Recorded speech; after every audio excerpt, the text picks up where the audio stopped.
Hi, everyone. It's Jonathan, And Brad. Hey, everybody. and welcome to episode 4 of the Security Pod. We've got a few things we're going to be talking about today. Yep. Mental health. Got a cool video to review.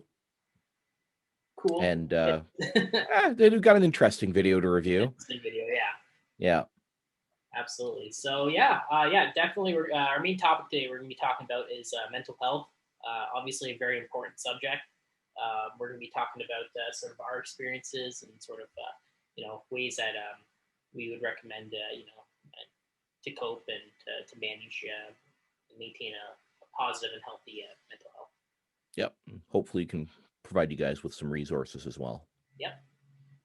But we'll start off with watching a video. And a lot of you may have seen this video before. It was a little popular back in, I think it was around 2013, 2014, I think. 20, yeah, or something like that. It takes place in, is it Toronto?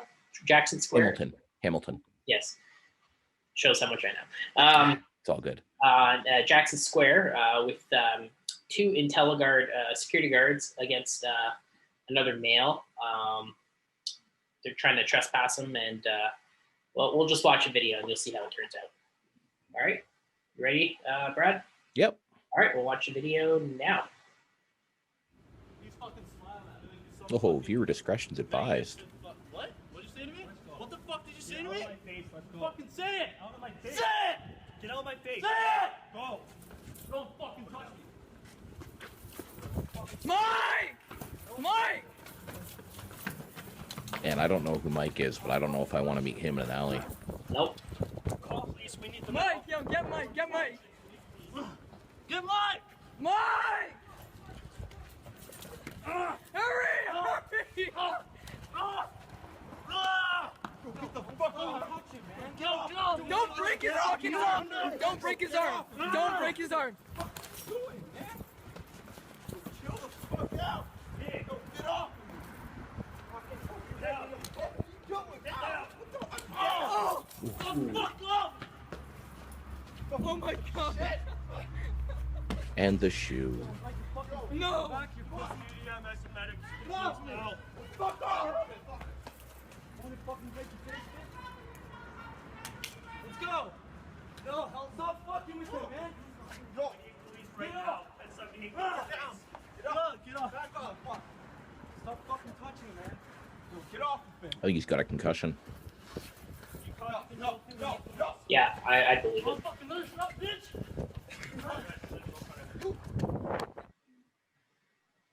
All right. Not a good scene. Not a good scene for anybody.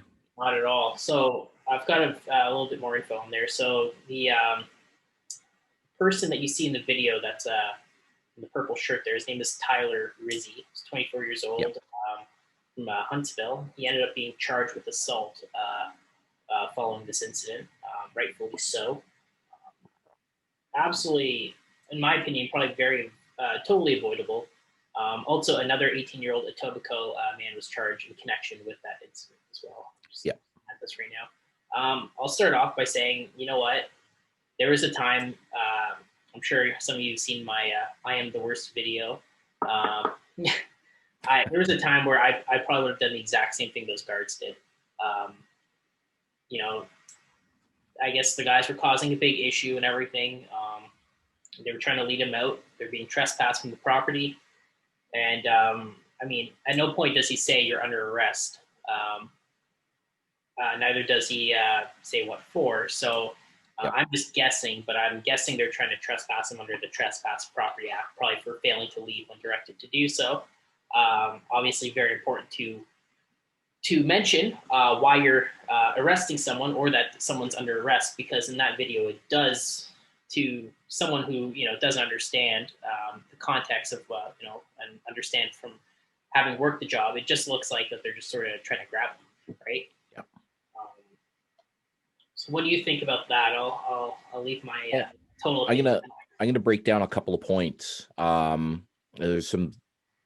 There's not a lot of good things that happened here from the guard's perspective, right? Oh. When you watch the video, although the guy was it Tyler? Was he the subject? Yeah. We'll call him purple shirt guy. I'll call him Barney because he's got a purple shirt. Barney is leaving the property very slowly, albeit, and the guard seems to be kind of buying in and antagonizing him a little bit, and seems to be a bit of a back and forth. I mean, if I was that guard, let him go. He's walking away, leave it.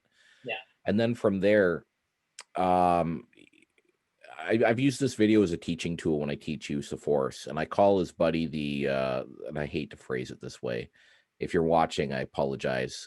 If you're in this group, the big dumb goon, the secondary guy, because he doesn't communicate. He's just following orders blindly.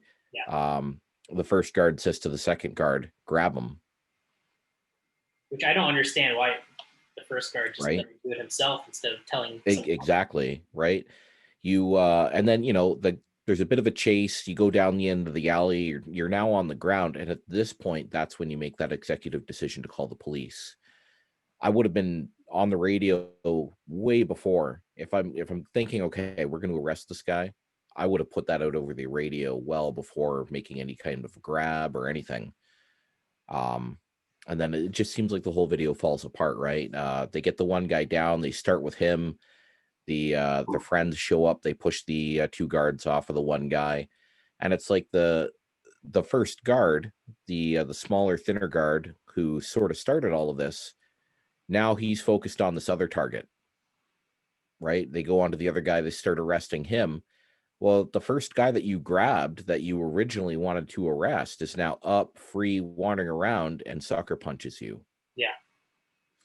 You know, I hate to say it, by no means do these guards deserve what they got at the end of the day. Nobody deserves to be assaulted.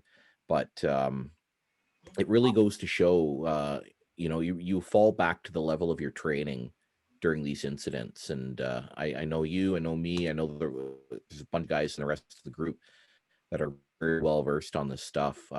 Training is so important, guys. I can't highlight that enough. Yeah. So yeah, I mean, that's my piece, but yeah. Absolutely. I mean, I definitely don't think an arrest should have been made at all. Yeah.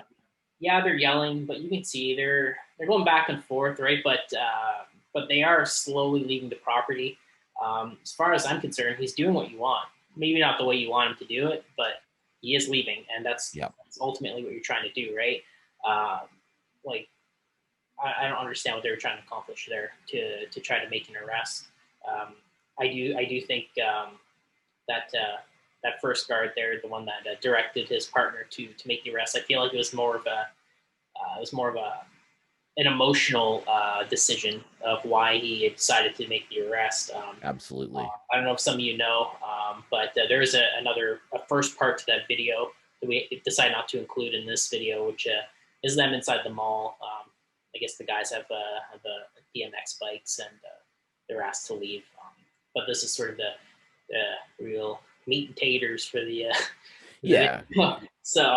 the incident. So absolutely. They go to grab the guy, and then obviously things happen there, and then they shift their focus to a second subject. So now the person that they've originally decided to arrest, have you decided not to do that now, or exactly? Even if I were in that position where now, and I decide to make an arrest, which I personally wouldn't have, but say I did. There's a certain point you need to know when to disengage. The guys have one guy's got a shoe. They're outnumbered. They're calling for his friend Mike. I don't know who Mike is, but exactly. I don't want to meet that guy in an alley. Yeah.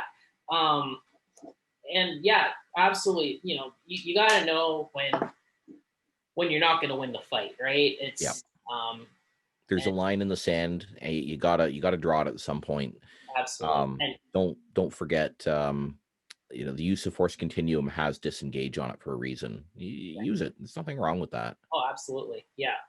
And it was just really sad seeing that guard get sucker punched, and he's on the ground there. Yeah. Like, I get it. We've all been in the same position, not in that specific position, but I mean, you're working, you're trying to do a good job. You're not making enough to get sucker punched, and sort of, it's really sad. Honestly, I feel bad for the guys. I really do. I do think that they made a lot of poor choices, but it is what it is. But it shows that the video more shows you know the uh, the importance of being able to disengage. Sort of a scenario where it should have been avoided. I don't think they should have gone for the arrest, and just how quickly things can go from 0 to 60 real quick. It looks like at first in the video it's that one guy yelling at him, right? So they're focused on that one guy. Yeah, we're gonna go arrest that guy. Okay, well, obviously there's that person filming, so you've got at least a second person. You've got a few other people around, evidently, and you need to understand it's not just because you've got one guy yelling at you and the other people aren't doing anything doesn't mean that when you get into that situation that the people that aren't doing anything are just going to still watch around. Absolutely. I've been in situations, not exactly like that, but where we've been swarmed. And yeah, disengaging was the correct thing to do for sure. But I mean, no, you're wholeheartedly right. They're vastly outnumbered 2-1, and something else to think about. We talked about communication last week, right? When you eventually make that executive decision, you're on the ground and you find yourself there, and you're like, "Crap, how did I get here?" At the very least, while you're trying to arrest Barney here, tell the rest of the crowd, "Hey, back up, back up. He's under arrest. Back up. Don't interfere. Yeah. Communicate. Talk to your partner. Talk to your subject. Hey, you're under arrest. Please comply. Put your hands behind your back, etc." We've all used those phrases. I don't need to dive into what they all are, but there was no communication here either at all. They didn't tell them they're under arrest. There was no, get on the ground, put your hands behind. It literally was just looked like a fight. Yeah. And in terms of the type of force that was used, it wasn't very clear what they were trying to do. I see they were trying to get him on the ground, but at the same time, we've all been in arrests where we all know that arrests don't go ever exactly as they do during training, No. right? I've had arrests that were absolute mess before, but that one, there didn't seem to be any communication between the partners. Sort of referring back to the video that we saw last episode, or the people telling them to stay back or whatever. It's they were almost like tunnel focused on the one thing at a time, right? Even when they if even that when they shifted to that other guy, they're not really I would say fully paying attention to the first guy that they were trying to arrest, which is a big issue because you just put him on the ground, right? So most likely he's going to be pretty pissed. So Oh yeah. It all comes down to situational awareness, right?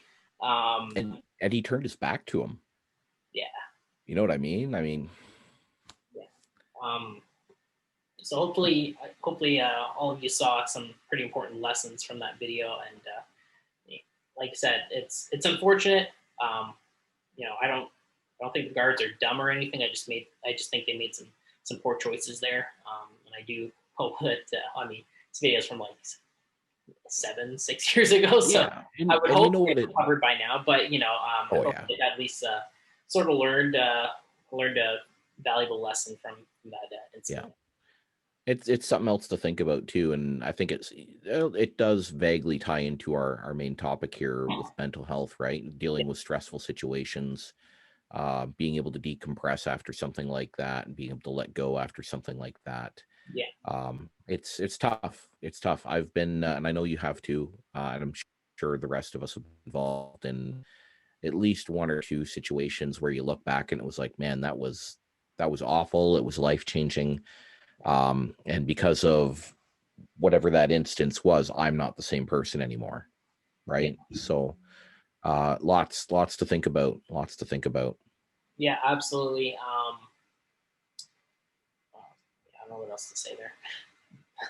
No, I think we hit all of our bases. Yeah, that guy that did ultimately get arrested, I do think he fully deserved those charges. That guy was an absolute being.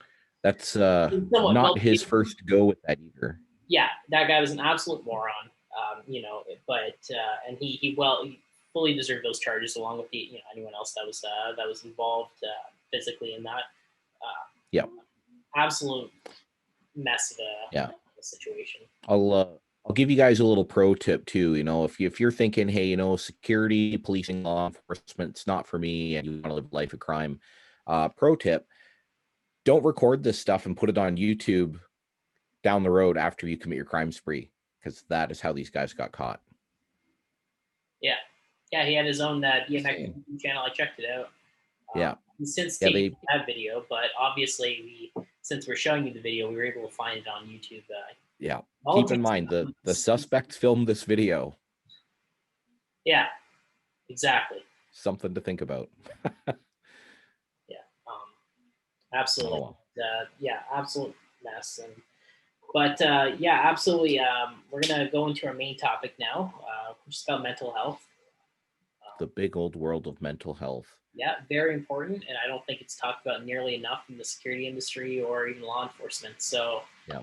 I think it's about time. You know, I'm sure other people have talked about it, but not enough. But we're going to do our part to talk about it. Yeah, so why don't you start off there, Brad? Sure. So, you know, I think you hit the nail on the head really well with episode 3. You made the phrase, it's okay not to be okay. Yeah. And I think I rebutted to that too by saying it took me about 15 years to learn that lesson, and it really did.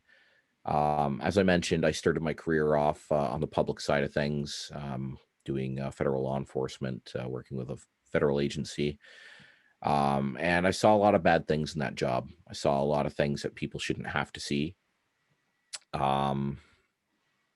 You know, I'm not going to dive into what I saw and dealt with there. I'll share a few stories, but not from that place, because it is a part of me that I'm trying to let go and put in the past. I will say it's almost like I've got this little box in the back of my head, and I've taken that little box and I've come to terms with what's in there, and I understand what's in there, and I just like to put a little bit of some serious duct tape on that box. Now, once in a while, that little box opens up a little bit. You know, the duct tape wears down, and the little box opens up and it rears his head once in a while. But it's important to come to terms with some of the things that you've seen and interacted with, right? Yeah. We all have our demons, and what's important to understand is how you deal with those demons. So let me ask you, John. Yeah.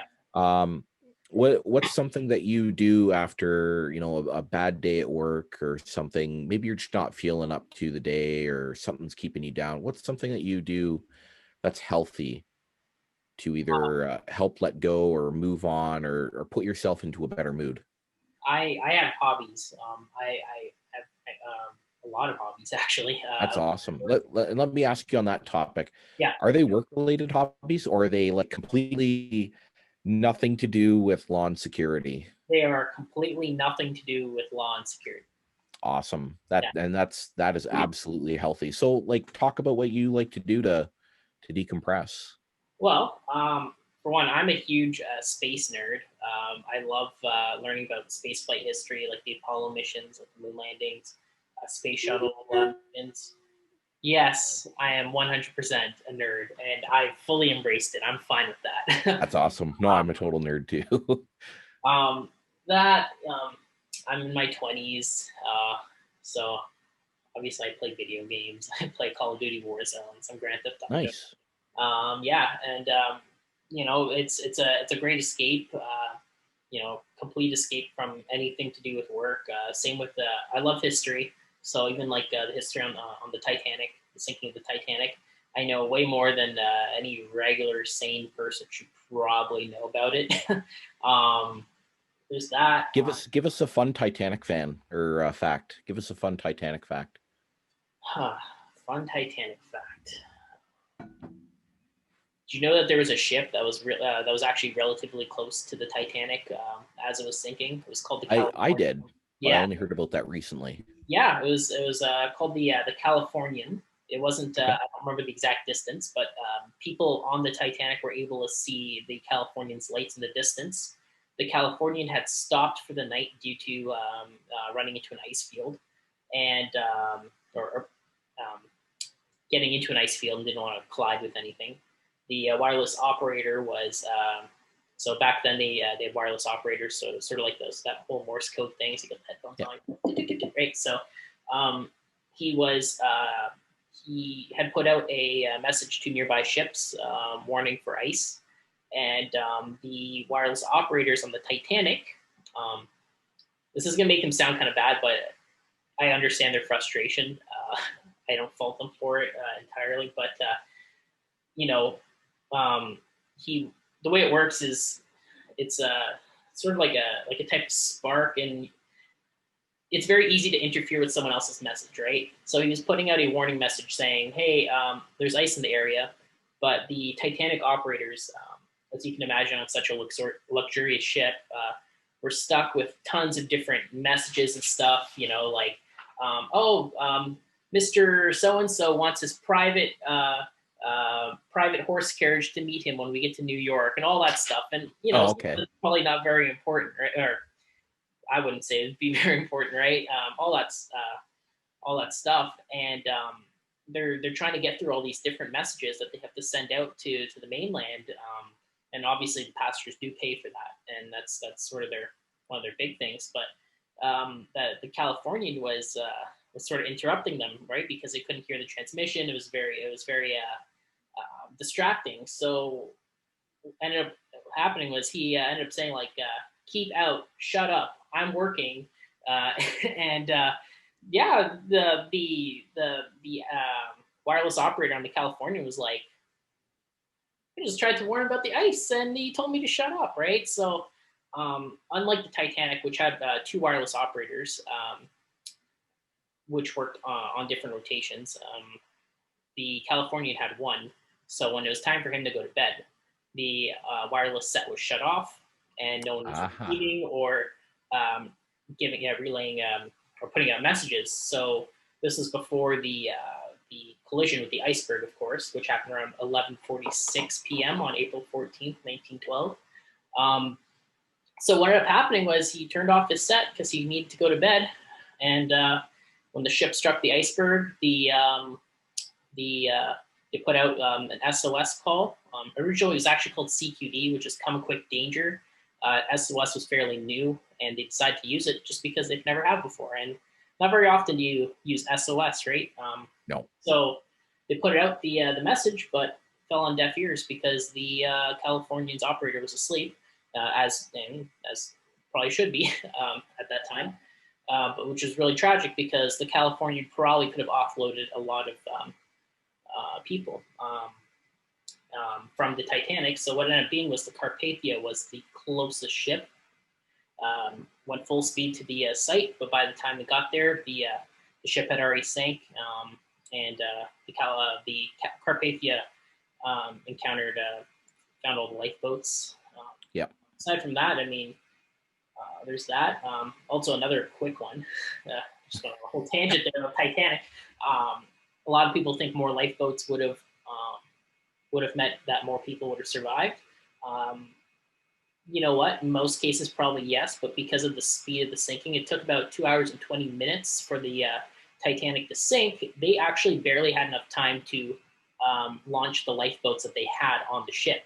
Oh. So, as much as I would like to think, as much as we would all like to hope that more lifeboats would have helped, at the start of the right after the iceberg struck, it wasn't taken very seriously. Like the people in the upper decks felt a slight shudder, but it wasn't anything that was like, urgent, right? So, and it's April, it's the middle of the night, it's cold, right?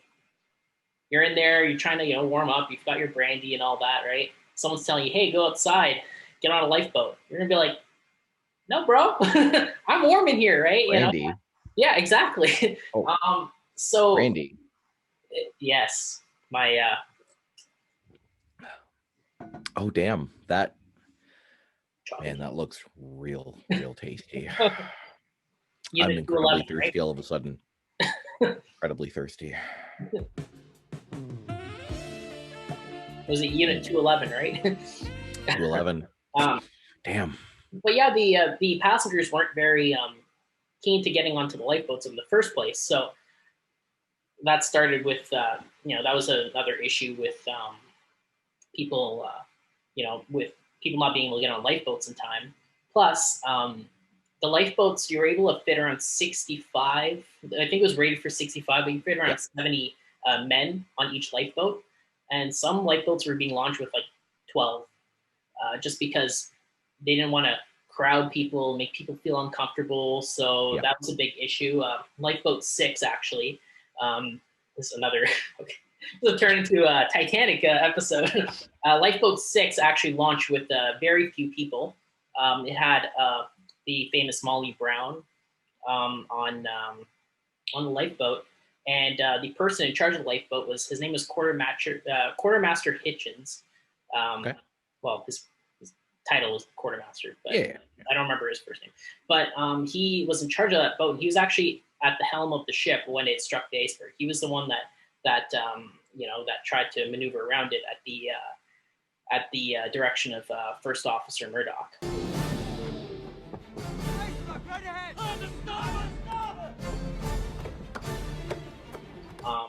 But as they launched with very few people on the lifeboat, they were moving away from the ship, and what ended up happening was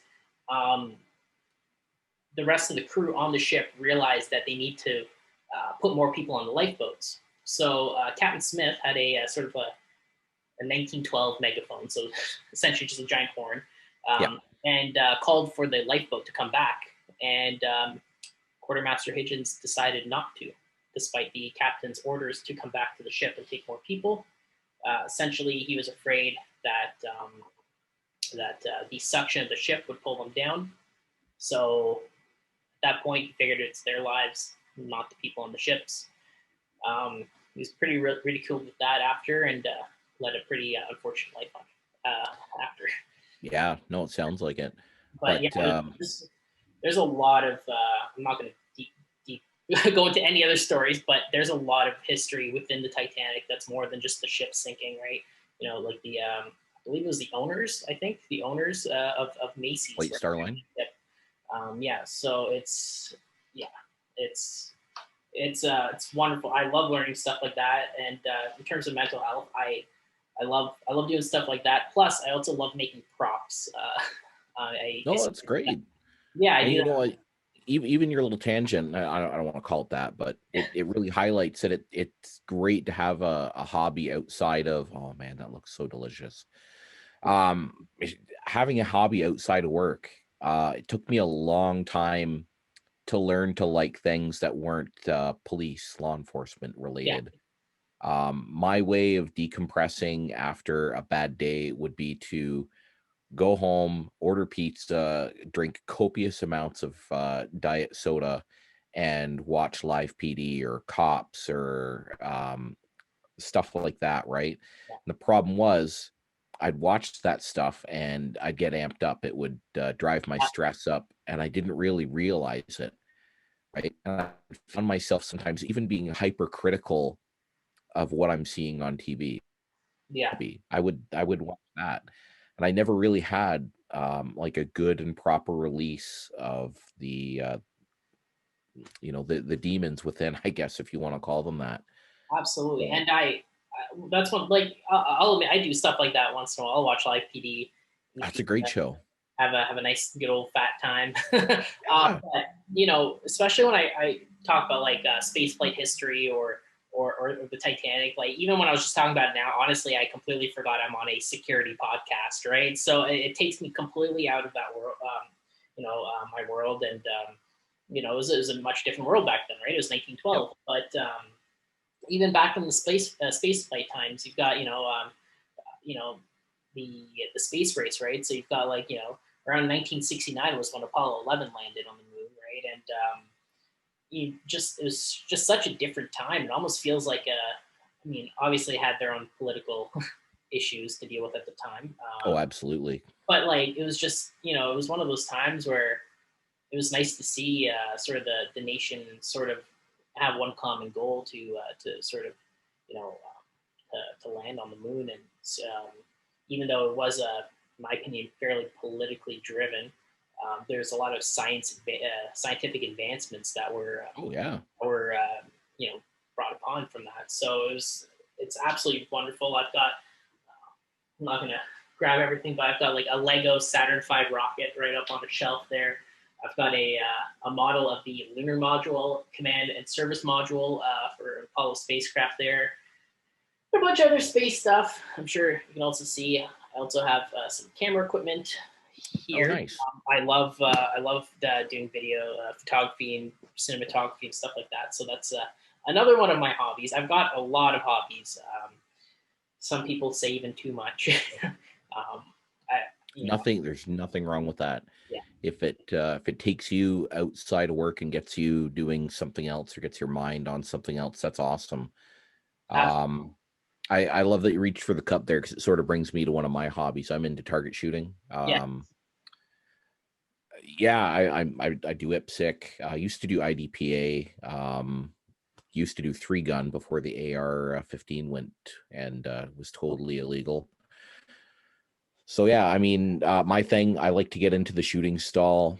I've got these really fancy ear defenders that plug into my iPhone or my Android phone at the time.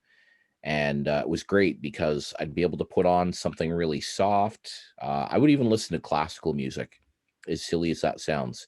It's very relaxing. I would just focus on my front sight post and just focus on the front sight post and put some lead down range. Hey, man. And I found coming out of the range, I felt like $1 million. Oh, absolutely. No stress in the world, no care in the world. And yeah, it was absolutely great. Yeah, I completely get that, especially the music choice. I'm probably going to regret telling everyone this, but I love listening to Celine Dion. She's just a national treasure. So when let me ask you this: when you get on a boat, do you go to like the bow and go, I'm king of the world while listening to Celine Dion? No comment. Good answer. Good answer. Good answer. That's not a yes, ladies and gentlemen. That's not a yes. But yeah, I mean, talking about unhealthy habits too. I've been in the industry for 20 years, right? I think a little closer to 21 now. I've never been able to really learn until maybe the last couple of years how to sort of cope with some of this stuff. After a bad day or a bad interaction, I would drink copious amounts of Diet Coke. It's my drink of choice. I drink it like water, which is obviously not healthy. It's part of the reason that I am the size I am. And same thing. Food was always my go-to. I know a lot of people they have substance abuse issues in this field because that's how they learn to cope with it, either through drugs, alcohol, pills, etc. I never fell into that, but it was the eating, the drinking of the diet pop, which is just as unhealthy, arguably. And I find, especially in this industry, it can be very difficult to maintain a healthy diet. I know I definitely haven't. Especially doing like mobile work, right? Overnight mobile work. Yep. Like unless you've planned ahead and have packed the lunch, which if you have, good on you, because I definitely have an issue doing that. You're working rotating shifts, or in the middle of the night, you're doing mobile, right? What's the one place you can go to? You can go to McDonald's, you can go to like McDonald's, those fast food places, right? And yep. And I get it. It's so much easier to just go and buy fast food when you're hungry instead of planning ahead and eating healthy. And it's something I'm still working on. And it's no wonder too. So many of us are not financially secure either, right? Yeah. I remember being a field manager was one of my first security gigs, and I was out nearly every single night of the week being the company manager after hours. And I remember one time I was going through my bank statements and going, "Man, I'm fucking poor." And I'm looking at my statement, it was like McDonald's every single night. I went to McDonald's, I think, 1 week every single night, and a couple of times twice a night. I had eaten, and then 6 hours later, I was like, I'm hungry again. And I completely understand that. My vice was Little Caesars, their Italian cheese bread. Oh, It's like $4 and something cents, and it fills you up, like fully fills you up. It's so for an hour. tasty. Huh? For an hour. For an Fills hour, you up for yeah. an hour. And well, I like, I'm proud to say I haven't touched it for at least a month, but still, it's everyone's got that one food that I guess it's hard to not keep eating constantly, especially when you're doing a job like this, and Yeah. at the same time, even doing site security, right? Even if you're allowed off site, there's only so far you can go off site, and they're usually Oh, fast food places. Definitely not something healthy that's nearby. If you work in like the security at a grocery store, we've got the hot meals ready section. Yep. If you're doing overnight, then you've only got what Uber Eats. Then that's a whole new thing, right? Because pretty much nothing that's being delivered there is really good for you, right? yep. So The it's really oh, go ahead. hard, but it's almost as if you're kind of being set up for failure. But it's Certainly feels that way. it's very very important to take care of your physical health as well, and to eat properly. Just because the better you feel about your body, I mean, it directly ties in with your mental health as well. And Absolutely. yeah, Absolutely. I would probably be a Even little for bit me. happier of a person if I had a six pack, or I was a little bit more fit. So Yeah. you're, And it's part of my problem too, right? Like, so I've been diagnosed with major depression. I have PTSD. I'm learning I have anxiety as well, and there's a couple of other things at play, but on top of swallowing my issues, you bring up something else, right? The last few sites that I've been assigned to when I was in the field, I was in the unique position to have access to the site vehicle, and I was in the unique position to be able to go off property to visit other properties that I was supposed to, and there would almost always be a detour to McDonald's or yeah. pizza this, pizza that. Yeah, it was it was not healthy, right? One of the other things that I do to sort of swallow my issues is dank memes Yes. or dark jokes. Like the more inappropriate and the more likely I'm going to end up sitting in front of like human rights or war crimes tribunal for a joke, the better. Not healthy, obviously, right? Those are really And I bad think situations. you and I both are similar with that. I find a way to cope with some of the more traumatic things I've dealt with at work is to have an extremely dark sense of humor. Um, there's not very Okay. many jokes that will quote unquote offend me. Um, I but have yet to find one. yeah, when told by people I actually know, I've Yeah. had some people who I barely know say something, and I'm like, what? In the right context too, of Yeah, course, right? absolutely. And don't get me wrong, this in terms of professionalism, I would never, say this in a deal, express that in a professional setting. This is obviously with Yeah. friends or people I'm very close with. But yeah, and it's I think it's a coping, it's a way to try to find almost humor in a very unfortunate situation, right? Yeah, absolutely. I can recall one time when I was with Toronto Police. I was helping guard the scene of a homicide, and we had literally just picked up food while we were out at a detail, and we got sort of sidetracked with having to ground at this particular site. And basically, FIS was there; they were doing their thing, and they said to me, "Hey, you can eat your food as long as you're not within inside the boundaries." So I'm like, "Cool." I was hungry, so I remember stuffing a hamburger, like Five Guys burger, into my mouth, and looking over and seeing this guy's vital organs all over the place, and going, "Hey, this looks like that," and making the a bit of a joke and a comparison, and then stuffing the burger into my mouth. You become desensitized to these things at a certain point, right? And it's not healthy. You got to let go. You got to put that stuff out there and realize that while it's funny in the moment, it's not right either, and it's by no means healthy.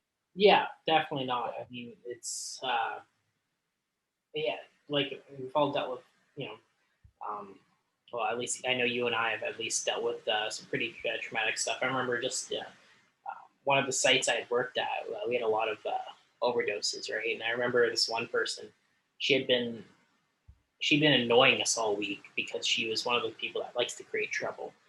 And we get a call on the radio for an overdose. We show up, um, and actually, no, I'm trying to remember the situation. No, we someone had ran up to us, a client, and she had said that this person was down further down off property, and with the capacity we worked, we did often go to attend off property for overdoses.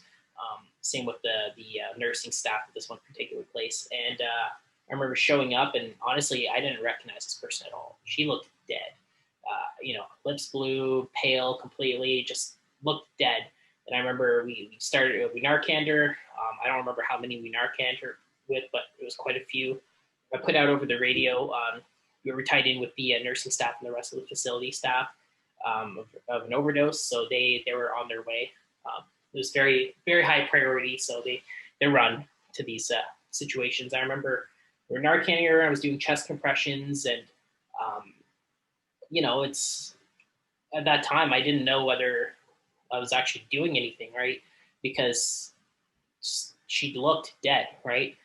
Yeah. I just remembered like finally recognizing her, seeing her like in the middle of it. Just sorry for swearing, but I was like, oh shit, this is the person that's been bothering me all week, and I just wanted her to go away, and now here she is. Right now, it's like it's really stressful, and like I think about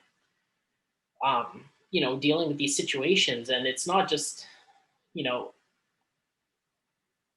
just because a lot of people deal with us only in a work setting, we're still individuals that deal with their own personal stuff. I don't think of myself as someone that does security all the time, right? I think of myself as someone that loves playing Call of Duty Warzone, a big nerd on the Titanic, space, and I love to joke around, and I'm just Jonathan, and suddenly this person who is now relying on me to properly do chest compressions to Narcan this person.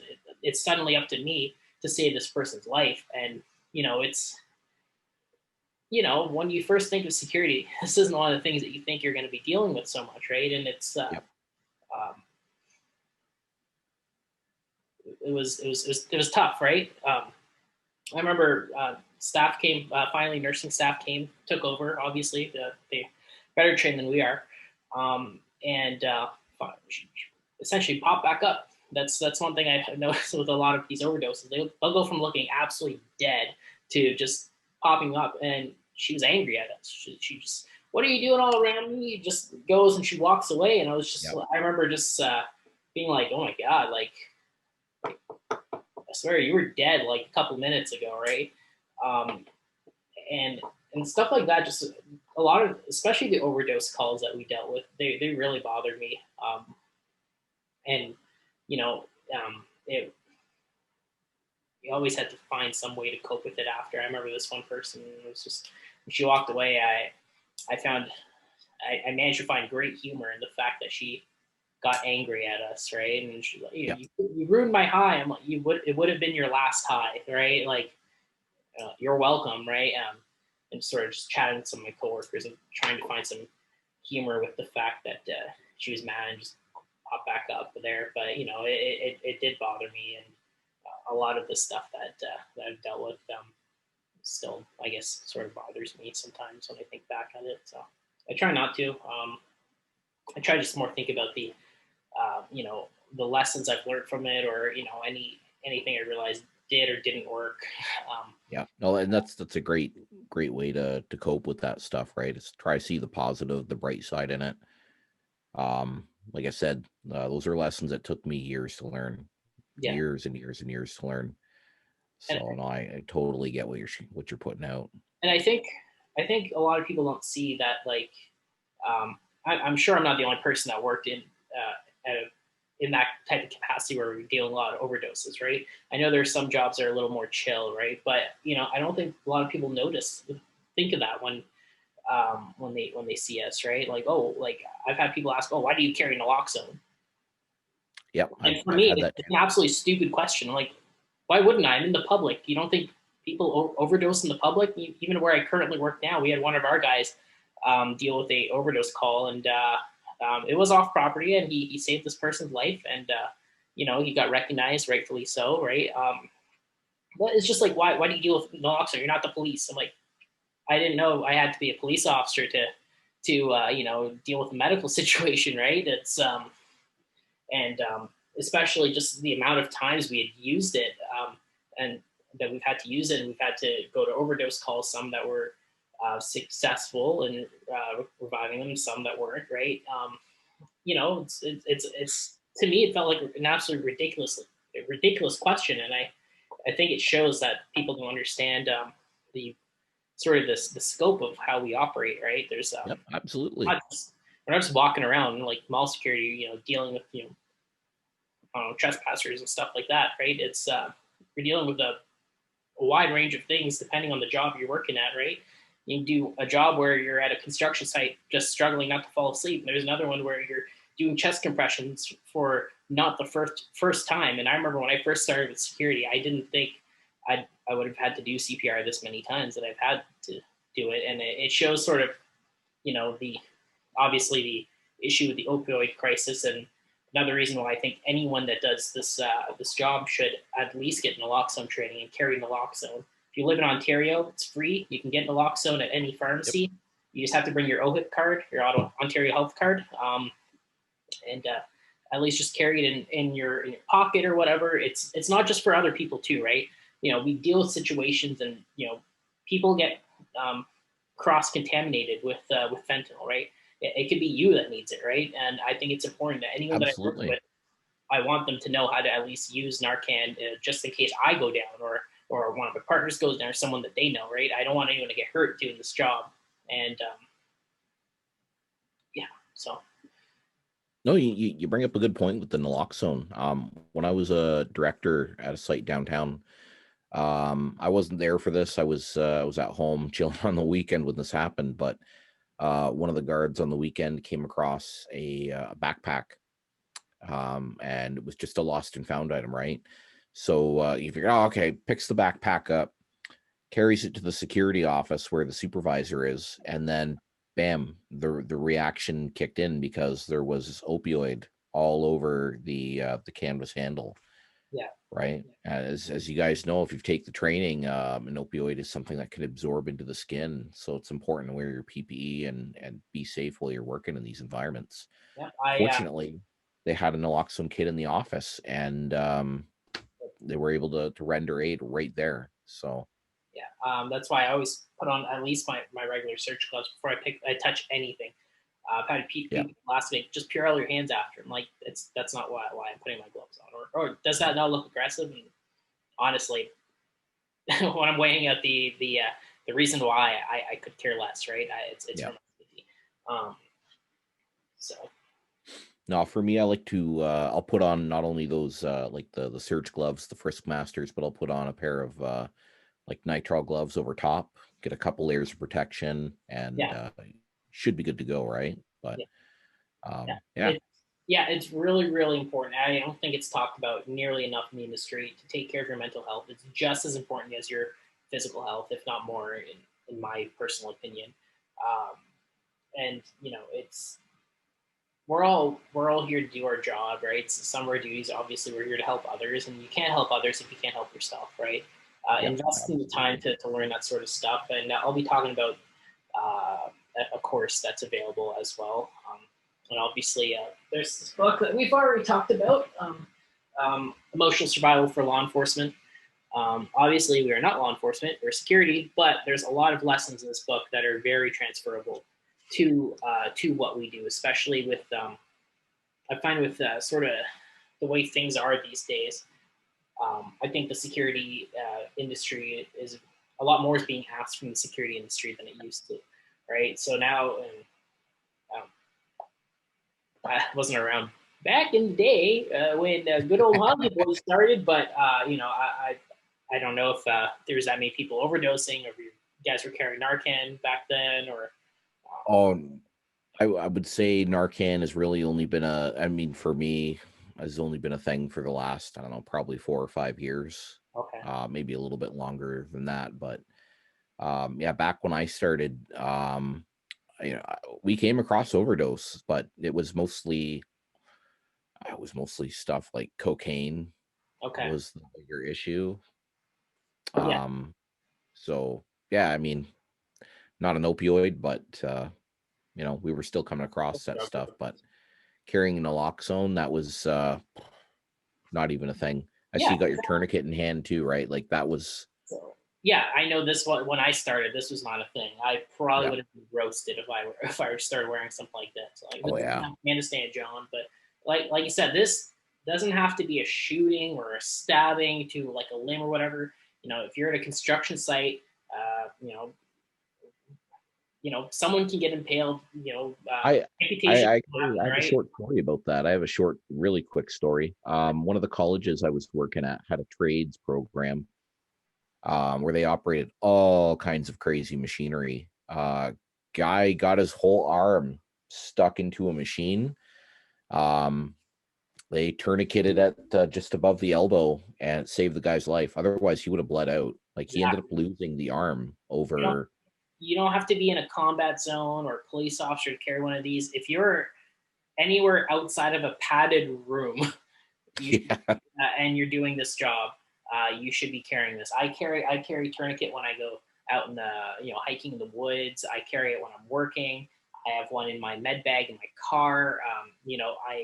I try to have this at least accessible to me reasonably. I don't carry this like on my person when I'm not working or whatever. But and this isn't the one I normally carry. This is my nice looking one that hasn't really been touched. I have it on my desk. But it's really important to carry one of these. And like I said, even back when I first started in the security industry, we all had those clean plate, those clean vests, right? That had nothing, no Molly, nothing like that, right? And it's no one carried this, no one carried Narcan, no one carried any of that stuff. And then there's tons of other stuff you can carry depending on what you're comfortable carrying. I know, obviously as the module bandage or Israeli bandage, as Hansi Boy there talked about. Some companies, one that I worked for, carried an NPA, compressed gauze, hemostatic gauze, so like Smart. ladders, Celox Rapid, and then just some more gloves and stuff. So it all depends on what you're comfortable carrying. I probably don't carry some things that I would probably find useful. I try to keep my what I carry fairly light. So there's some things that I just mentioned now they don't carry, but at least carry tourniquet, Narcan. That's really important, and at least know where your know where your first aid kits are. I think being able to deal with medical situations is just as important as being able to deal with the use of force situation, de-escalation, Absolutely. that sort of stuff, right? We, I don't like using the term for security. We're not first responders, but we respond first. We're the first to respond for a lot of situations within our property. I like to say we're on scene first. Yes, that's a good one there. Yeah. Right. And there's a lot of truth to that. I get the notion and want to be a first responder, but trust me, guys, as somebody who was a first responder, it's not something that you want. I take that statement very seriously. A lot of my emotional trauma and PTSD and stuff comes from just that, dealing with medicals, right? Being able to handle them. Yeah.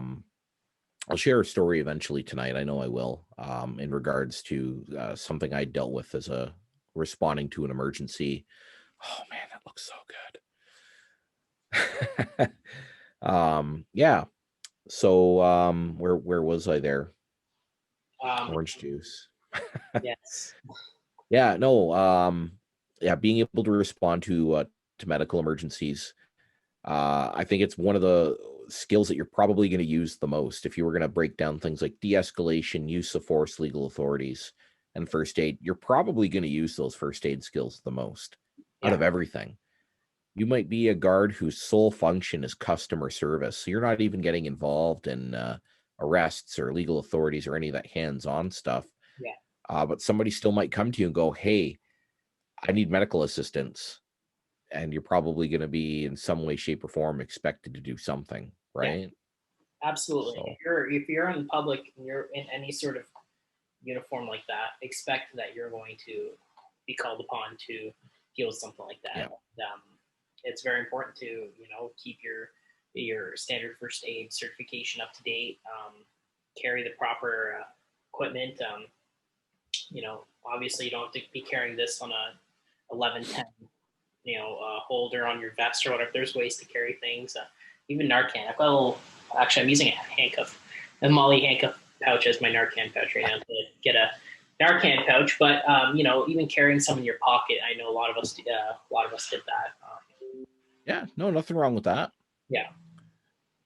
You know, we want to think too, we all work with colleagues, or most of us do. You know, when to recognize that maybe somebody else is in that situation themselves. And like I said, it took me 15 years to really realize that I had a problem. And like I said, I'll share how this sort of all came to fruition, but it's important to recognize when maybe you yourself are dealing with this, or you're noticing somebody else's behaviors are different. Stuff like, you know, they become withdrawn.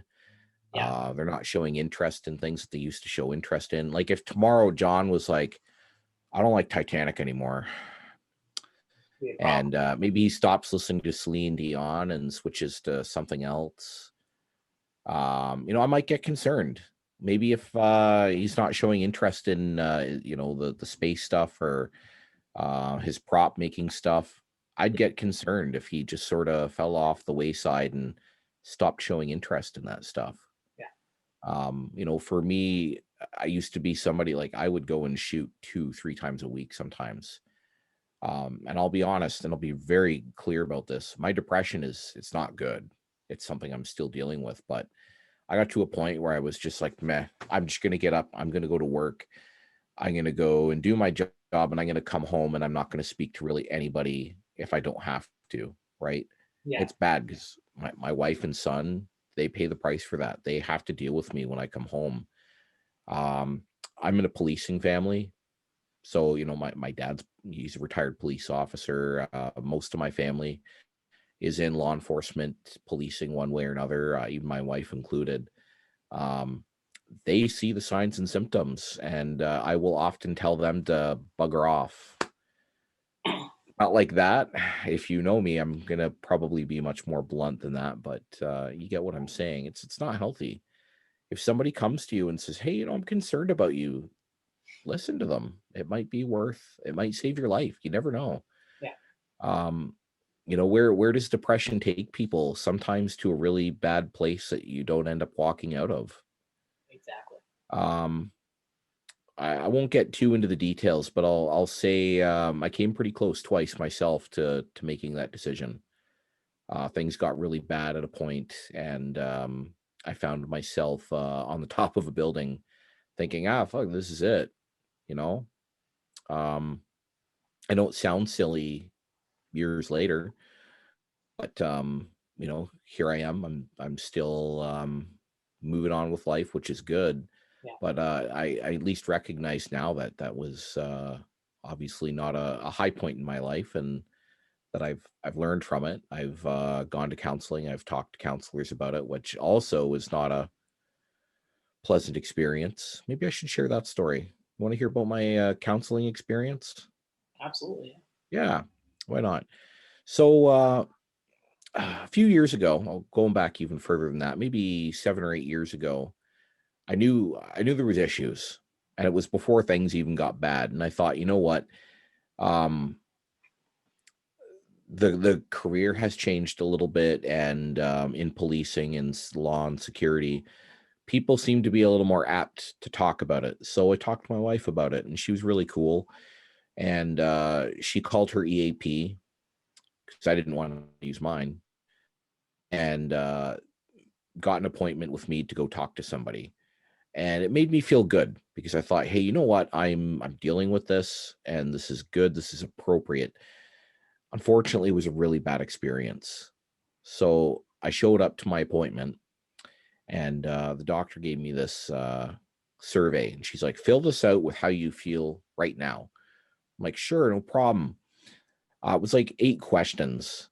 So I don't know how you could diagnose somebody based off 8 questions. I'm no expert, so filled out the survey, and oh man, there's that orange juice again. Couple minutes later, she comes back. I ended up sitting down with her, and she's like, well, looking at this, it doesn't seem like there's anything wrong with you. She was very, like, incredibly dismissive to my problems. So I started opening up and sharing with her how I really feel, and that you told me to how I feel, and she was totally dismissive to everything that was going on. So you have somebody who has spent probably, I think I'd been on, I don't know, 12 or 13 years at the time, dealing with the worst of the worst of the worst types of things that you could see. And I'm here like crying out for help, and you're dismissing me. So I went home with the notion that F this, I am never going to go and talk to another doctor about this if this is the way it's going to be. Yeah. And obviously that's not a healthy thing, right? So my situation continued to decline. A few years later, I was really not only feeling it mentally, but I was starting to notice issues physically. Like it was getting to a point where like getting out of bed was a very challenging thing to do at all. Yeah. I was staying up till weird hours of the night. I wasn't sleeping when I was trying to sleep, and then when I'd get up, I was like, meh, why? Yeah. So a friend of mine at Toronto Police convinced me to go see somebody. So I'm like, all right. He set me up with a doctor who's apparently supposed to be really good. Problem was, when I showed up there, I was told that this particular doctor wasn't seeing any new clients, and she had taken on far more than she could handle. So I got shafted with this other guy who spent more time talking about him and his family than listening to me. Not a healthy experience. Again, I went to maybe 4 or 5 sessions. He diagnosed me with a couple of things based off of a fairly intricate test, which was good because I learned a few things about myself. But all in all, it was just a horrible, horrible experience. Yeah, sounds like I'm it. sitting here probably 4 years later going, what do I do now? I advocate for mental health. I advocate to end that stigma, but I'm not really at a point where I can comfortably say that I'm really properly seeking help. It sucks. Yeah. So my advice is, if you're looking to go and speak to somebody, you guys all know where I am. You can hit me up on Facebook. I do have some resources at my fingertips that are much better than what I've dealt with. But I'm in a better place than I probably have been in a long time. So I kind of want to see where that goes before I, go down the rabbit hole with getting help. And But same goes for yeah. me. If anyone that wants to talk to me, I'm all ears. I may not have the same resources as Brad, but I'm good at listening. I'm good at giving an honest opinion on what I think. A lot of people like to open up to me sometimes, and I appreciate it. I know I do. Yeah. I love opening up to John. Yeah. It's great. I just realized this sounds so sarcastic. It's great. Yeah, I'll remember that. Wow. But yeah, seriously, like take that stuff really seriously. I mean, it's I really recommend reading this book here. Yep. Same. Not only was it helpful to me, I know my wife has read it. I think more than once, actually. And she found it helpful to learn how to help me and how to better interact with me. So Yeah. not only is it a good resource for you, have your family take a look at it and see where you're coming from. Yeah, the book is targeted towards law enforcement, but I have found, just given the niche nature of what we do and how we behave, a lot of it's very applicable to what we do. Yeah. Right.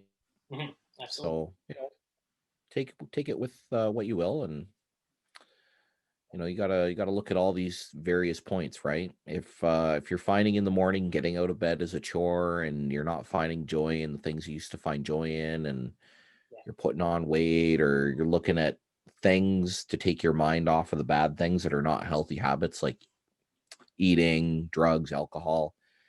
If you're drinking more than you normally do, that Yeah, absolutely. no. You know, it's definitely, good ways to cope or to keep healthy mental health is, get some hobbies, right? Some good hobbies. Um, go biking or something. I gotta get a bike because I've been dying to bike. I've Oh, got I a miss nice trail cycling. near my house, and um, Yeah, you guys have a lot of good bike trails up there. I'll say that. yeah, I've been on a few of absolutely. them. Biking. I now have my restricted, non-restricted farms license, so I do want to start getting into some target shooting as well once the ranges open back up. If you've got issues, you need to talk to someone. Please like don't hesitate to talk to someone that you trust. If honestly, if they completely dismiss what you're saying, maybe it's time for new friends. Yeah, It's no, I very wholeheartedly agree. to understand the importance of mental health. And I know a few people that have unfortunately lost that battle, and it's really sad because you know none of these people were particularly very close to me, but they're people that were still my friends that I'd spoken to, maybe I'd talked to for a while, and sometimes I just wonder maybe why didn't I reconnect or something, or Yep. see how they're doing, I right? know I've been there myself too. Yeah. It Yeah. yeah. Story time. So Oh, yeah, let me share my sort of story that ties into this. sure thing. Uh I'll be honest, if you got some tissue, you might want to get some really sad story, guys. This is a really awful story. Um but I think at the end of the day, where I've come from since is I'm far from being over this incident either, but I've come a long way. So let me share a little story of almost recovery or rebirth, if you will. Um, the heck was it? January 21st. No, sorry, December 21st, 2014. I was working with Toronto Police Service as an auxiliary training constable, so like a field training officer with the auxiliary program. Um, on the weekends, I would often go out with a regular member and participate on C platoon at this particular division I was assigned to. Like I mentioned, I'm from policing family, and a lot of the guys that I worked with at this particular division are very close friends of my family. So I got a little extra treatment, if you will. We're out just finishing up a burglary call this particular night. And I remember the dispatcher came on mentioning that she had a hot shot call, which is our priority one emergency call for Toronto Police Service. So we were waiting for the hot shot to come over. The dispatcher called our particular call sign out first because we were practically on scene, if you will. Like we didn't have to drive to the call. I had to get out of the car and walk across the street. That's how close we were. We just happened to be where the call was already taking place in a residential neighborhood. Yeah. So, boom, we run across the street to this hot shot call, came over as an attempt suicide. And I'd been to a lot of these. I've been to suicides. I had seen more than my fair share of dead people of all ages, crib death, infants, young children, etc. I'd walked into the basement. My partner and I, we see this kid dangling from the rafters in the basement. And the dad is frantically trying to cut him down with a really crappy knife. It's not working. And unfortunately, my partner just froze, and I could see it in his eyes. This was not his first rodeo. So I remember I grabbed him by the shoulders and I'm shaking the shit out of him. And I'm like, hey, man, I got this. Just and wait for the ambulance. Go up front and get the paramedics in here when they get here. Because it was just like sort of this roundabout house, and the entrance to the basement was in the back. So I just figured, hey, I can do CPR. I'm a CPR instructor. He can go wait for the ambulance. I got this. No biggie. So I start chest compressions. Um, I'm pumping away on this kid's chest. He's like 9 years old. And I'm listening to the parents cry and plead and beg behind me. It was a very emotional experience. To say that I was maintaining myself wasn't how I was crying too. It was very challenging, Humbling. right? It seemed like forever before that ambulance got there. The ambulance finally showed up. They got the kid hooked up to an oscillator, which is a little finger clamp that reads the vital signs. And they were like, "Holy fuck, you got a pulse. That's a good sign." So Sergeant had shown up by then. A couple of other officers had shown up. So we prepared to do an emergency run. So my partner and I, we jump back into the scout car, and we did the emergency run to Centenary Hospital in Scarborough. And we waited around the hospital, and about an hour and a half later, they pronounced the kid dead. I went about my shift. We went to a couple of more calls. We went to a fight call at a bar. We went to another B&E, a couple of domestics, and we wrapped up our night at about I don't know, 3:30 in the morning. I went home. I went back to doing more auxiliary stuff the next day. I remember the staff sergeant on duty at the time on the Sunday pulled me aside, and he's like, "Hey, if you want to talk, because it wasn't a pleasant experience for anybody. You know where I am, and you have access to the resources that we do, so don't worry about it, right?" I'm like, it's all good, staff, no biggie. I had my big boy pants on, or so I thought. At the particular time, I was in the middle of a promotional process. I was trying to become a sergeant. The process at the really any other police services, you got to keep your certificates current, especially during a promotional process, because at any time they could go and promote you, and oh, hey, look, he doesn't have his first aid handy, and then you don't make the final cut. Yeah. So was about January 15th of the next month. I set up a first aid course in Oshawa, standard first aid, CPRC. I'm going about the morning, and again, being an instructor myself, I'm one of those guys that in the course, I just want to get it done and over with. Instructors like to ask people questions, right? And I'll be that guy that'll answer all the damn questions to appease the instructor. I remember getting over top of the mannequin that morning to do CPR, and I had to literally, in the middle of a class full of 30 students, I had a nervous breakdown. I freaked the F out. Like, I got up, I started yelling and screaming because I found myself back in the basement looking over this kid, and it was a terrifying experience.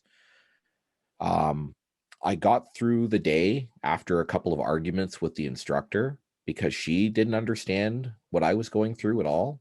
Yeah. She ended up passing me. I don't know how, but I ended up passing. I moved on, and I never, for about a month or two, I didn't really realize what the fuck. Sorry, I was really trying to suppress that. I didn't realize what I had just experienced. Yeah. It was all the PTSD coming to a full head. Yeah. Took me years before I could get on top of a CPR mannequin and practice proper CPR techniques. And I thought to myself, I have to get over this. Like, I'm in the law and security industry. I do CPR on people. It's something that's going to be expected of me. Yeah. Took me a long time to move on from that. I eventually did, and it's how I got over it was just like, I'm gonna go and challenge it every chance that I get to take a course. I'm gonna take it head on, and I'm gonna challenge it. And it sort of worked me into a side hustle of being a regular first aid CPR instructor. So every time I look at the mannequin, yeah, I find myself in the basement there, but it's like, now I understand why, and I think back to the moment going, well, unfortunately, there was nothing that day that I could have done to save that kid, but I did my best, and that part is what's really important here. I know there's a few reasons why that very particular scenario resonate with me. I didn't really have the best upbringing. I got bullied a lot in school, and it turns out that this particular kid, it was like the first day of that winter break before Christmas. Like I said, December 21st, 2014.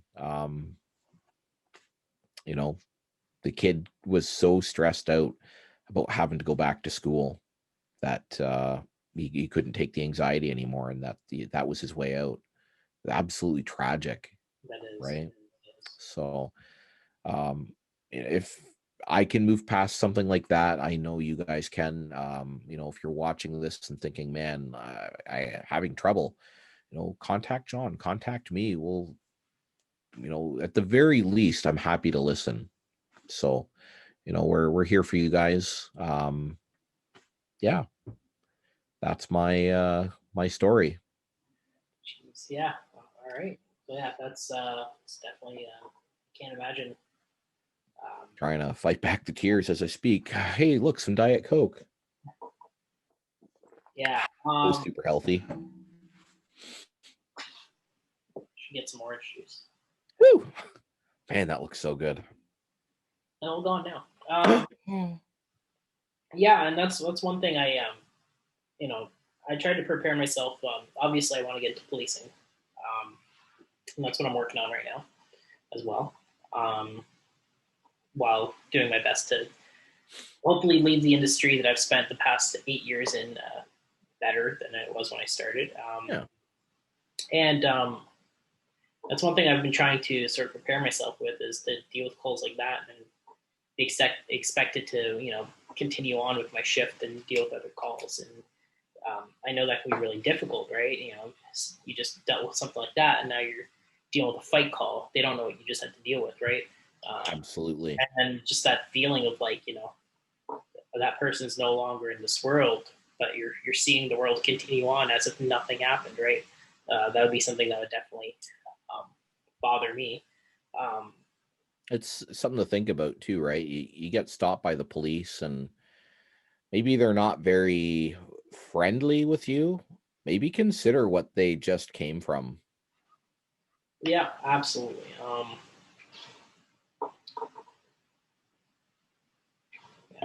Okay. So story time. Story for me. What do I have? Tell us about what happened when you tried to leave work the other night.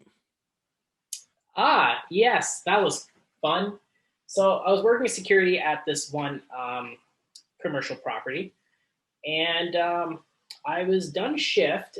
I was supposed to be done at 2300 hours, so 11 p.m. At 10:55 p.m., the fire alarm goes off, and wasn't very happy. No. I had made some very, very exciting plans to play Call of Duty when I got home. I was hungry. There was this frozen pizza that I knew was in my freezer that I had already imagined many times throughout my shift, of just sticking that thing in the oven, waiting 12 minutes, and then digging into that, which honestly, now I'm thinking about it, I might do right after this podcast. I at that point, I was ready to go home. That was what I was thinking about. Fire alarm goes off. I'm like, okay, so we're trying to find the manager. Couldn't seem to find him. So next thing you know, you look out the window. Of course, fire alarm's going off. I saw 3 or 4 fire trucks there. It's like perfect. And we had sort of these shopping carts that were blocking the entrance to come up, so people went out the exit instead of the entrance. And I had to move those out of the way. They were on top of these probably like 6 steps of stairs, so I can let the firefighters in through the entrance door. Myself trying to do this very quickly, pivoted the cart, and what do I see? Slowly, 3 or 4 of the carts go over the stairs, and it was the loudest thing ever. Just boom, boom, and I'm just like, ah! Finally moved the carts out of the way. Firefighters came in. They're like, hey, gotta find the fire panel and all that. So they went, they checked around, and reset the fire panel, or at least silenced it, and found no fire. So I left like 20 minutes later. But yeah, it was it's one of those things like you're never in the home stretch until You're in the car and you're driving home. until you're in the car and you no longer see that property in your rearview mirror. Yeah. Because I know if something happens, I'm gonna feel the need to turn around. So you know that's why just a few nights ago there, Brad wished everyone a nice quiet night. Hey, whoa, careful with that word. Careful with that word. Quiet, the quiet one. Or Yeah, the yeah, yeah. slow one. Quiet. Yeah, that's right. Okay. I'm not on shift right now. That's right. Quiet. You know what? Think about all those poor guards that are watching us right now on duty that are going, ah. Yeah, you're right. You know what? All you guys and girls, The I phones hope are you gonna have ring a off the quiet hook. night then. The fire alarms are now going off. There are multiple calls for shootings and terrible things going on all of these sites now. You know what I'm doing? I'm just giving them opportunities to hone Cole their is going to skills. punch you. Who? Cole. Yes, gonna he is probably. Sorry, Cole. But yeah, luckily Brad did me the solid of waiting until 11 to post that video Yep. of having a. What did you say? Slow night? Is that what you? I said quiet night. Quiet, yeah, quiet night. Have a quiet that shift, way- guys. Yeah. That way, at least I wouldn't be jinxed. I guess it's one of the perks of being an admin. So, but yeah, Good to have fun. Good to Oh, have some absolutely. fun. And that's the important thing is, you know, especially with mental health, I try to find the positive side on everything. I try to be lighthearted when I can. Things that don't need to be taken too seriously, I really try not to. I like to be a little bit of a prankster at times, and it's really important to have a very positive relationship with your coworkers, and you know, sort of keep things lighthearted. When Absolutely. that's what I find really helps me to you know um, to sort of deal with things in properly, both internally and obviously how I'm performing. So next, let's go to recommended training and gear. Actually, I just wanted to sidebar for a moment. I was Yes. just thinking for episode 5, we should do a topic on superstitions because there are so many of them in this job. We can. Be fun. Anyway, gear and equipment. Do you want to start? Do you want me to start? Sure, you can start. All right. I have one of the most interesting and most intricate pieces of gear to show you guys. And I hope you're ready to have your minds blown because Flashlight man. Did you hear that? There must be a flashlight nearby. It's actually a hair elastic. What? You might be thinking, what the heck is that? Now, how many of you wear a lapel mic on your uniform? Something to think about. There's a little gimmick product out there called the mic clip or the mic band. There's a whole bunch of these damn things. Yeah. And all it is a hair elastic sewn onto like a little nylon Cordura piece of fabric with some hook Velcro on there to hook it onto your uniform. The idea here is you take this thing, if this is say that little loop on your uniform, you wrap it around the loop. We got these little fat fingers. You get the little loop here and you feed your microphone through that so that if something happens and you're in an altercation or you're in a situation where the mic comes loose off of that loop, it doesn't go anywhere. It's still up here or wherever it is that you've mounted it, whether it's center mount or on your shoulders or whatever. Yeah. Highly recommend it. And I mean, I'm sure everybody's got one of these somewhere. So that wasn't the piece of gear I wanted to review, but I did think of it real quick. I'm going to show off a pocket knife real quick. Okay. Now I know knives are a bit of a controversial topic when it comes to security, and I think there's a lot of people that don't quite understand the knife laws in this country. I'm going to quickly dispel a couple of myths being on the EDC side of things. There really aren't a lot of knife laws in this country. I know a lot of people will say things like, "Oh, if it's longer than your hand, it's illegal." Well, what about a bread knife? Yeah. That's much longer than my hand. Um, as long as your knife is not intentionally concealed with the intent of being a weapon, you can carry a knife. It doesn't matter how large or small or compact it is. It really doesn't matter. Obviously, you want to make sure you're following your company's policies as well. I know there's Yes, some I was companies that don't allow any knives whatsoever to be carried. going to get to that. Yeah. But yeah, thinking about just the law side of it, right? It's okay to carry a pocket knife, which is what this is. Yeah. What you're not allowed to have are button push knives where you push a button and it opens. You're not allowed to have knives that flick open where you rotate your wrist and the knife comes out. Those through centrifugal force are illegal. Yeah. Outside of that, you're pretty much good to go. For anyone freaked out, by the way, when you mentioned that, it's true because I did sort of flip here. It's I actually pushed down first, and that is legal because it is part of the knife. It's not a push button. Yeah, okay? Exactly. I just before anyone noticed, because I did that while you were talking, I didn't want anyone to think that just centrifugal force. So there you go. Right. And as Jonathan rightly points out, there are a lot of companies where pocket knives are a big no-no. With that being said, most of those companies are okay with things like Swiss Army knives, Gerber multi-tools, Leatherman multi-tools. Absolutely. Because it has a different purpose. And I encourage every guard to carry a multi-tool. You have no idea how handy those things are, especially for resetting fire pole stations. Right?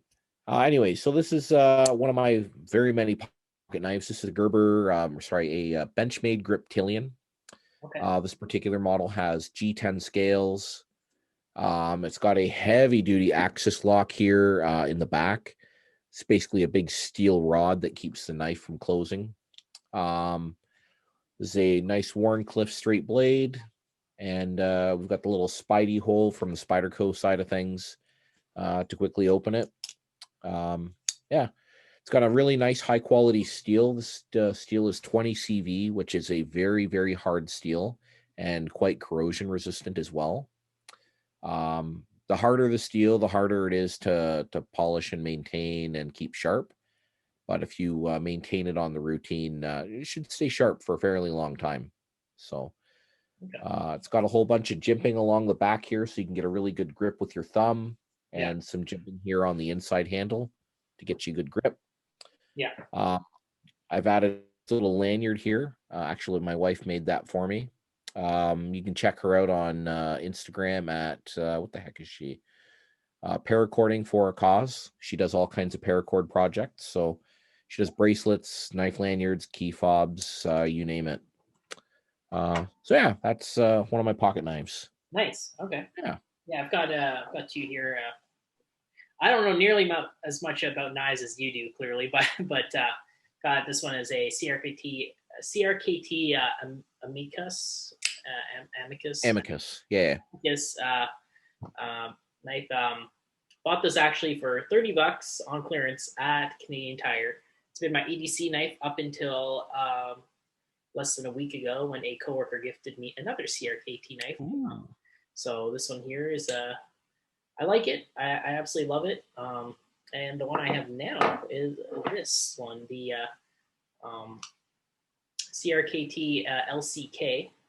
Very nice. It's I just like how slim it is. I also am a big fan of this sort of this part where it goes up and then I just the flipper. Yeah. I absolutely love it. I also love that it's got a more of a deep carry clip as opposed to here where it'll stick up a little bit more out of your pocket. Really nice knife. I also like how small it is. I carry a knife with me everywhere I go that I'm legally allowed to carry it, of course. So, courthouses and stuff, I would not. But, but it's funny you mentioned that. I used to carry this big tank of a knife everywhere. I still do once in a while. I like to rotate through a bunch of different knives. Yeah. This is a zero tolerance 0302 or 03. I can't remember. Okay. Anyway, these are incredibly hard to come by, but it's a big monster tank size of a knife. This one has a liner lock on the side, So it's a big piece of titanium that keeps it from closing. Yeah. Not a deep carry clip. I ended up switching out to this guy that, again, I just showed. It's got that nice deep carry clip. It's much smaller, a little more compact, much lighter. So yeah, you got to think about, you got to carry this stuff everywhere you go, right? You want to make sure it's not too heavy, not too bulky, not hard to get in and out of the pockets. So yeah, exactly. And you know, that's why I like small. These both have liner locks as well, and it's yeah, I just like how small this is, and I like to try to be a minimalist as much as I can to reasonably. So yeah. Oh, good stuff. Training. I've obviously, to go with what we've been talking about. This is a course, again, through the Canadian Police Knowledge Network, CPKN. This is called the Mental Health Self-Awareness for First Responders. It's a really good course, actually, and it's sort of definitely not as in-depth as this book here, but it touches on a lot of really important points, especially if you may not have enough time to go and read through a book. This course does not take very long. I took this back in February of this year, and mental health self-awareness for first responders, and you can go on cpkn.ca, start up a profile there, and there's a couple free courses, including the naloxone course, and a lot of great stuff there. Awesome. Yeah, I'm also a member on CPKN. I've taken a number of courses through them as well. I've actually taken that one, and I'm a huge advocate for mental health. It's actually a really good course, so highly suggest that particular one. My course today, I'm going to show off, is this is from Emergency Management Ontario. The host organization here is Toronto Police. This is the basic emergency management course.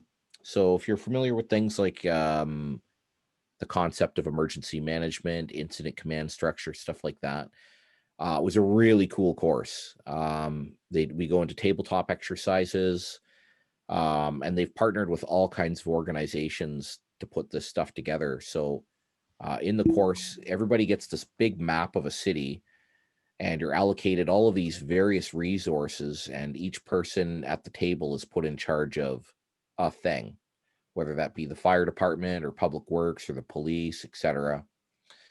And then they play the video, and the first part of our video was something made up for the Weather Network for this fake town of a weather bulletin. And every 20 minutes or so, the scenario evolves and changes, and things get worse, and you have to manage the incident for this town. Everything from, do we evacuate, do we not evacuate?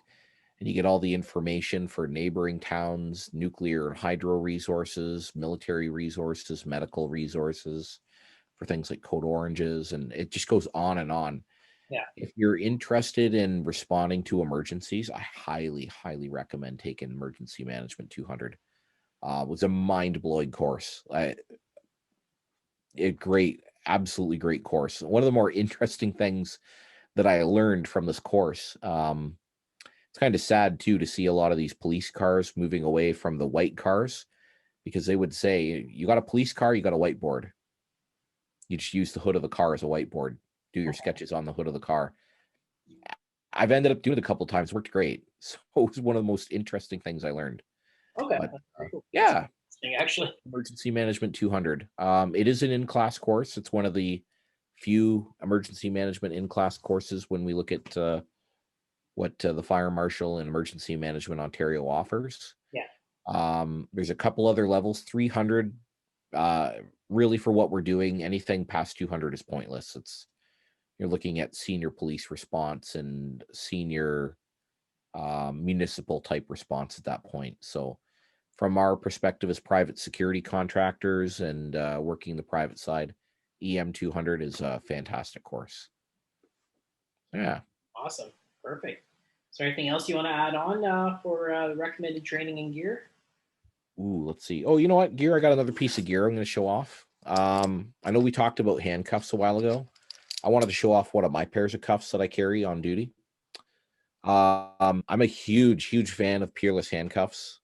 I've always said, if you're going to buy equipment from a company, buy equipment from a company that just makes that one thing. As I'm known as Yeah. Flashlight Man, I try to stay away from flashlights that are made by companies like Glock or Smith and Wesson or Gerber or Leatherman, because those companies are known for other things. Yeah. And I like to say the same thing about ASP. ASP is known for their defensive tactics training, batons and stuff. Their first foray into handcuffs was really iffy. I really didn't like those cuffs that Jonathan has. I have a pair somewhere around here. Do you want to show them why I don't like them? Why most people don't like them? Sure. So I carried these a bit.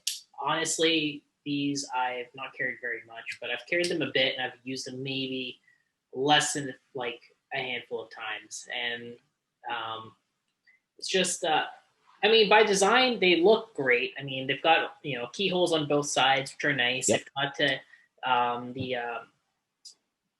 don't know where my handcuff key is.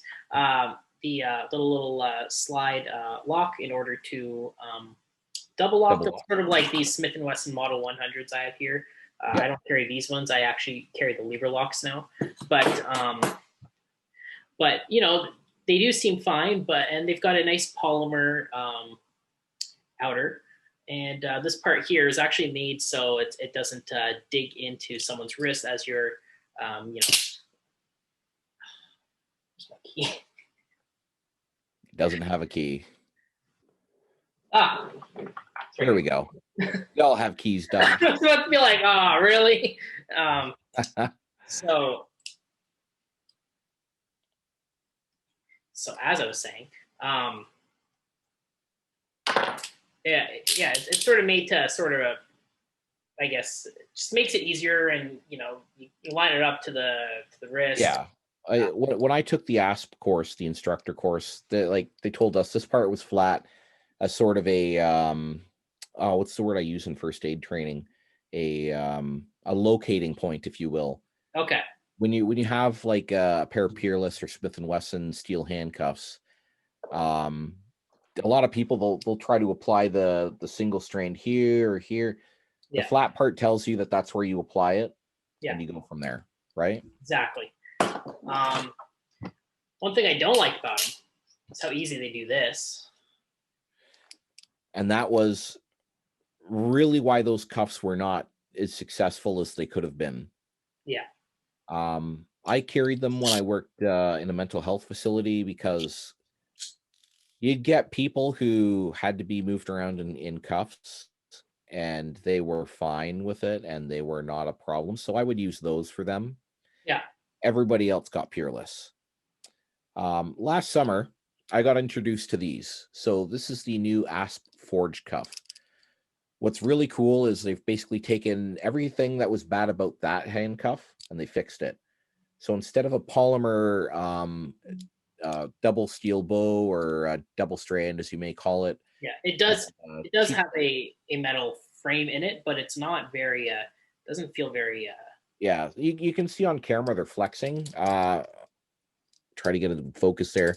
Like I'm really wrenching on this guy, and you see there's like no flex. Same with these Smith & Wessons here. They're not going to flex. Same with these Peerless. Pardon that they're pink, but same with these Peerless. They're not going to flex, right? These seem to be the only ones that tend to flex very easily. So It's funny you mention that because they have since rebranded those cuffs as flex cuffs, and now they're saying, "Oh, they were meant to do that." Right? Great PR move there, ASP. But I actually really like this product for the most part. There are a couple of things I'm still about, so I still carry Peerless as a backup. But it's all forged aluminum, very high grade. You still get that really nice lightweight that you got out of the plastic ones, but a much more solid package. I can't get the single strand to come around on the side. And I'm pushing pretty hard there, and you get all the benefits. You got that nice flat part there to locate with. You got keyholes on both sides there. And I know some people are like, oh, cool, thin blue line handcuffs. They're actually identifier cuffs, much like Jonathan's pink ones. These come in all the same colors that the colored Smith & Wesson cuffs come in. from blue, orange, purple, pink, green, etc. So Yeah. these are just to tell people that, hey, these are Hansi's pair of cuffs. Yeah. I've And I know never you might be laughing at those pink cuffs. I would love to carry a pair of those around because you're going to lock up some big, bad, tough dude and he's going to see that he just got put into pink cuffs. That's what I enjoy about them. Oh yeah, absolutely. These have been on quite a few people. For Yep. sure. You got to remember to take them off the bedpost at the end of the night. No, I have a specific pair for those. Oh, okay. Good, good. Safety lock, right? Want to hear a quick story? Sure. I got a quick story for you guys, sort of on topic. So as I mentioned, was an auxiliary police officer. When I got promoted to sergeant, I did end up making the cut. I got promoted. I remember one day I was parading a bunch of constables, and when we do our shift parade as a sergeant, we're going to walk around. We want to make sure that our officers have nice, clean uniforms. In their hands, they will take their baton and cuffs. They hold the baton, the cuffs get mounted sort of through the baton, and in their other hand, they hold their memo book to show the sergeant that, hey, they're ready for duty. I remember walking by, and I see a guy who he's only got his baton. And I'm like, hey, where's your cuffs? And he's like, I forgot them on my bedposts. Turned out to be a joke. He was just pulling my leg. But in front of a room of like 40 people, he ended up saying that out loud. Everybody kind of like, whoa, what? Did he really just say that? Yeah, it was a pretty funny joke. He definitely pulled the wool over my eyes that day. So we had a good laugh about that. But yeah, I thought it was a funny story. That is pretty funny, actually. Yeah. I tell you right now, as someone who's used, well, a lot of us that have used real handcuffs, obviously for work, I don't understand the allure of using your work cuffs for that sort of thing. I've put my handcuffs on some people that definitely I don't want to think about in any other setting. So also sanitary. I've had cuffs where I've just been like, I don't even want to clean these, and they get thrown out. I just want to toss them. Yeah, exactly. And obviously I clean all my cuffs after, but like I've got way too many cuffs, and these are just some of them that I've just happened to pull up before this. Yeah, I've got a whole drawer down here full of them. Hyatt's, Smith and Wesson, Peerless. Actually, I've used Hyatt's before. How are they? They're all right. They're I'm not a big fan of some of these other brands. Like when I was working as instructor, our master instructor, he would advocate for Hyatt's and TCH and all these really weird off like European brands. Okay. Some of them are really good. Some of them leave a lot to be desired, like the TCHs. Okay. Myself and the manager, we were like, well, look, every other agency issues Peerless. We as a company issue Peerless. We should only be training with Peerless. So we were trying to buy a whole bunch of Peerless for the department, but our master use of force instructor was really adamant about these weird brands that I'd never heard of before. The Hyatt's ones were pretty good. They weren't quite to the same quality as maybe a pair of Peerless or Smith and Wessons, but I relied on them. My pair worked for me. Okay. And they're like, this particular pair is a good 60 years old and they still work really well. Oh, okay. Yeah. They have like a 3-digit serial number. That's how old they are. Yeah, well, these ones are 6-digit. One thing I want to mention, I used to work at a tactical store. We sold handcuffs. We sold Peerless cuffs that were we had ones that were made in Korea, which I'd never heard of before, that were Peerless, and then we got our USA ones. We had a lot of people come in and they wanted to get the Korean ones because they were cheaper. I'll tell you right now, having tried them out at work there, when I was working at the tactical store, I didn't use them during an arrest, and honestly, I wouldn't. If you're going to get the Peerless cuffs, get the ones that were made in the USA. It'll say right on this double strand here, made in the USA. Yeah. You know, they're pretty easily identifiable. They say Peerless handcuff company, right? And those are the ones you want to get. I don't understand why we sold them. I didn't even know that they were Peerless I cuffs made in I Korea. am a huge fan. Like I'm a massive Peerless fanboy, and I didn't even know they made cuffs in Yeah, Korea. I was surprised. From like I'm all for buying foreign product for when they make good stuff. Like I drive a Toyota, proud Toyota owner, but yeah, I have a Nissan now, but I used to drive a Toyota, and some of you may know I did work for Toyota for a little bit. So I absolutely love Toyota, and to be quite honest, I want a Toyota again. I think my next vehicle is going to be a Rav4. So absolutely, but you know, having personally held these cuffs and all that, you don't. I wouldn't go for the Korean ones. no. Just Something else I'll throw out too. I don't normally advocate for black handcuffs. Um, these are far better for you when you're working in a real world situation. Something I like to illustrate while I'm actually teaching handcuffing is you might be putting these on to somebody in a dark, not very well lit area.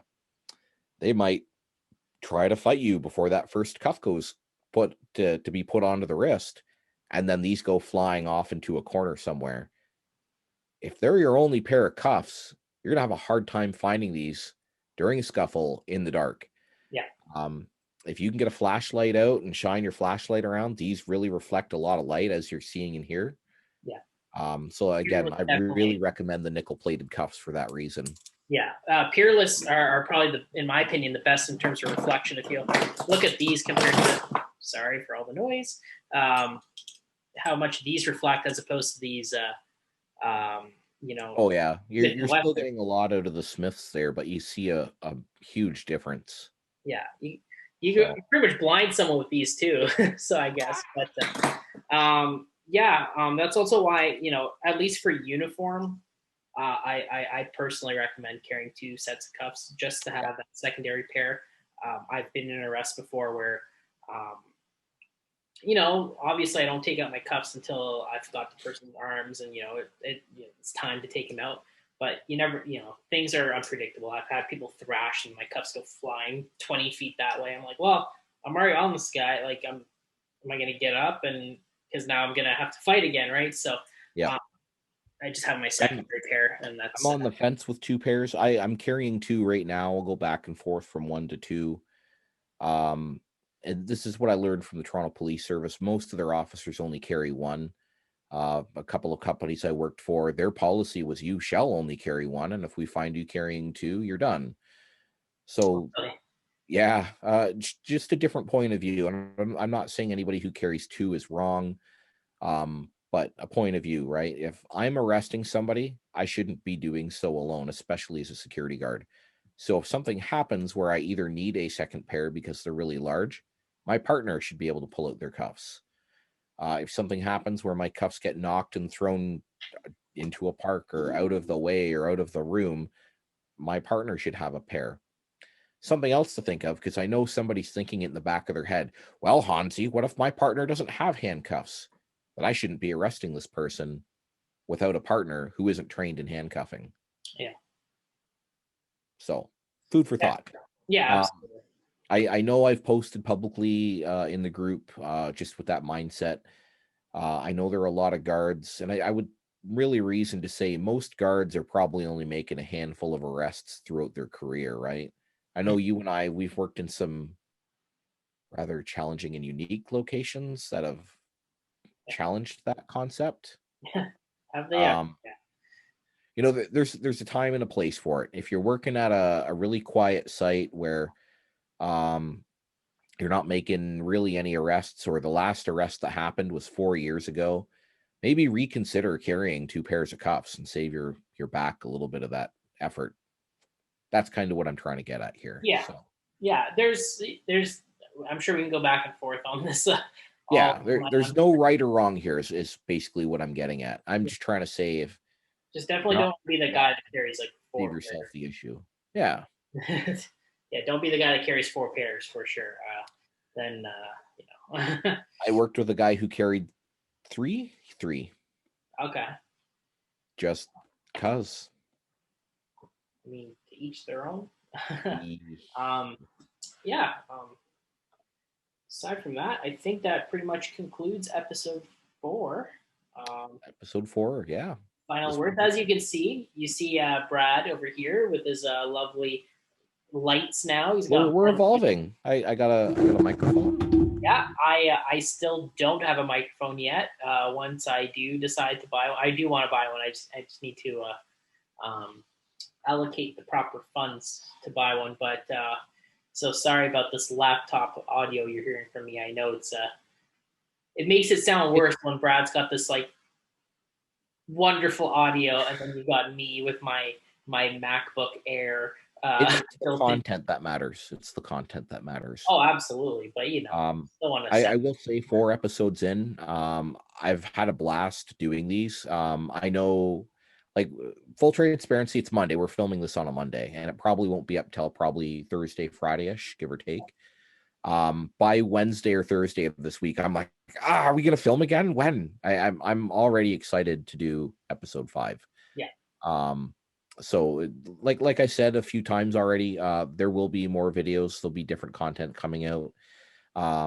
As somebody who's really dedicated their career to instruction, I am working on a whole bunch of stuff for the group, for our members. So stand by for that. And I want to put on some very regular training. Yeah. And I think that'll go over really well. I know, should I share what I talked to you about? Sure. Certificates are going to be a part of this. So we would like to issue something with our brand from us saying, hey, you've taken a course from somebody who's got a reputation in XYZ. Yeah. So, we're moving forward. I've even talked to the guys about memberships similar to what ASIS and IFPO has. So there's interesting growth happening here, guys. Yeah. I like the participation that's been happening. The group seems to be growing, and any feedback you guys have, I want to hear it. Good, bad, negative, positive. Yeah, to those of you that are in the group, really, like, honestly, keep it up. We've been seeing a lot of discussions and more posts, and that's why we created the group, right? And we absolutely love seeing that. We can chime in, we give our opinions as well. And if you have anyone that you think would fit our type of group, obviously I do make this pretty important. We're looking for professionals, obviously, right? Being in the security industry is not enough of a prerequisite. We want people that are actually interested in bettering themselves and self-education and professional development, and that I think that's what really sets you apart from a security guard to a security professional. So if you know anyone that fits the bill there, add them to the group, right? Make sure that they answer all of the questions. We're pretty big on that. Answer all the questions before you try to join the group. And we look forward to seeing more people in the group.